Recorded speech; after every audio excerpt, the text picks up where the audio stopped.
Hello, ladies and gentlemen. It is the US Darts Masters this weekend, and I thought, as I am thinking and doing, look, here I am doing it. Let's do some darts content. I thought, UFC is great, as it is, best sport in the world. Right? WWE is great, as it is, best show in the world, but also, one of the fastest growing sports and one of the best sports. If you want to call it a sport, I think it's a sport, because it is a sport. Darts is impeccable. And I thought, you know what? Let's make some videos on it. Let's make some videos on it. So I thought, let's do it now. Let's do it today, as I am right now. The US Darts Masters is here, and I thought, let's do a prediction video on it. Now, the thing is, though, with the when the PDC goes to these countries, they obviously have the top people in the PDC versus the nationals, the people who are from said countries. So obviously we've got Heta, Cross, Bunting, Price, Little, Aspinall, Humphries, MVG, all going against these American players. And it is kind of always set up like it has been in Bahrain or in the Nordic Darts series. And even for this one, it's looking like, as it always does, every guy from the PDC is going to win. Because you see these names and they're not going to match up. Jim Long is going to beat Damon Heta? No. To be fair, but what I was thinking about doing is, what would be the ones that could slip through the cracks? What could be the ones that the US guy does win?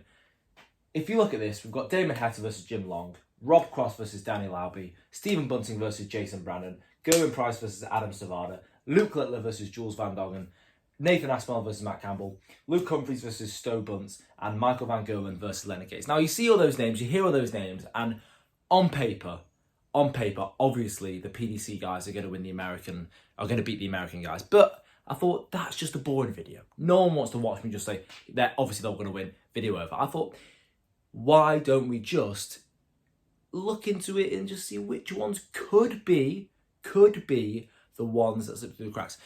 By the way, darts is, I think, the most mental game, right? You can have Alexander Volkanovski not train for the last 2 weeks of his fight camp and be, absolutely scared out of his mind of, some guy just debuting in the featherweight division. Doesn't matter. He'll still beat him. Even though up here, he's not all there, he'll still beat him. I mean, who Dan Ige, right? If you put Alexander Volkanovski against Dan Ige, and Volkanovski was scared out of his mind of Dan Ige, Volkanovski's still going to win 9 times out of 10. He's 10 times out of 10. That's ridiculous. 10 times out of 10, Volkanovski, prime Volkanovski, 10 times out of 10, no matter how scared he is of Dan Ige, will always beat Dan Ige. It doesn't matter how scared he is, how nervous, it's Volkanovski's skill versus Dan Ige's skill. No matter how scared Volkanovski is, he will always beat Dan Ige. But in darts, it's way more mental. Luke Littler, Luke Humphries, no, world number 1 and 2. Look what happened at the World Cup. They lost. They shouldn't lose. The 2 best darts players in the world lost in the World Cup. That shouldn't happen. If you put, let's go back to UFC terms, if you put Volkanovski and Ilia Topuria on a team against Arnold Allen and Dan Ige, who's going to win? Obviously Volkanovski and Ilia Topuria. That's kind of what we had. Yes, some darts teams are better than a team of equivalent to Dan Ige and Arnold Allen, but still, that's what we had. We had such a solid team against the rest. So my point is, let's get to the point, shall we? My point is, it doesn't really matter how good you are on average, you can still lose those matches that really you're meant to win. So, here are the matches I think that's coming. I do think Damon Heta will beat Jim Long, but Rob Cross versus Danny Lauby, look, Rob Cross and Gerwyn Price in particular, they can be similar. Gerwyn Price is better than Rob Cross, obviously, but Rob Cross, sometimes, like at the Nordic Dart Series, he can play absolutely amazing. But sometimes he just flops. He's never in the middle. He's either god-awful or pretty decent. And all I'm saying is, if we get the god-awful Rob Cross, hey, maybe Danny Lauby can do some magic. Stephen Bunting versus Jason Brandon. I do think Bunting does that. And then obviously we get to Gerwyn Price versus Adam Savada. I don't think even Adam Savada could beat a Gerwyn Price that's maybe a bit off. And also, I think Gerwyn Price is going to have it. Not biased. I definitely don't have a Gerwyn Price shirt hung up right there. But I do see Gerwyn Price still winning anyway. Luke Littler versus Jules Van Dalen. Littler's going to win that one. Nathan Aspinall versus Matt Campbell. Now that could be one, because Matt Campbell's very good. We see him on the European tour a lot, right? And if Nathan Aspinall, if the dartitis is getting, you know, if the dartitis is getting a bit out of control and his accuracy is a bit off, Matt Campbell's decent enough to take advantage of that. So, you know, Rob Cross versus Daniel Albie, that could be an upset.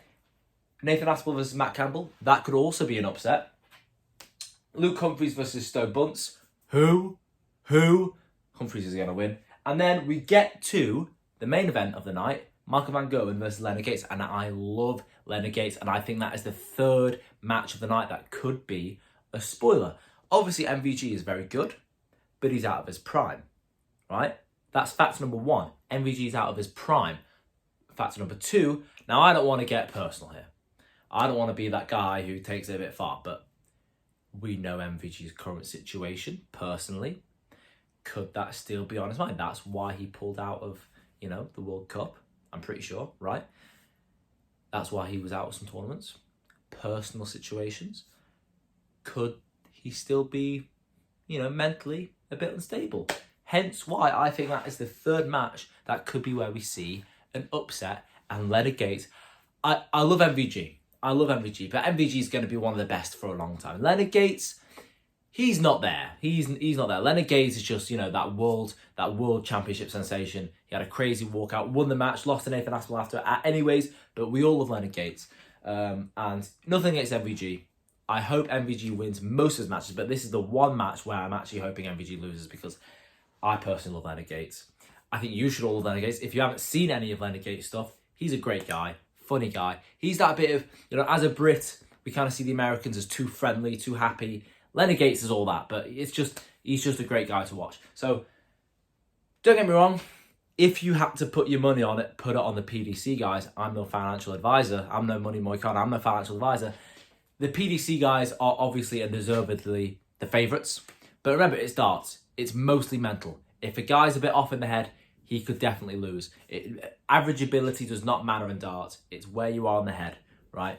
If the game's going against you, how do you deal with it? Do you push through or do you make a sulk about it and just, you know, be your own destruction?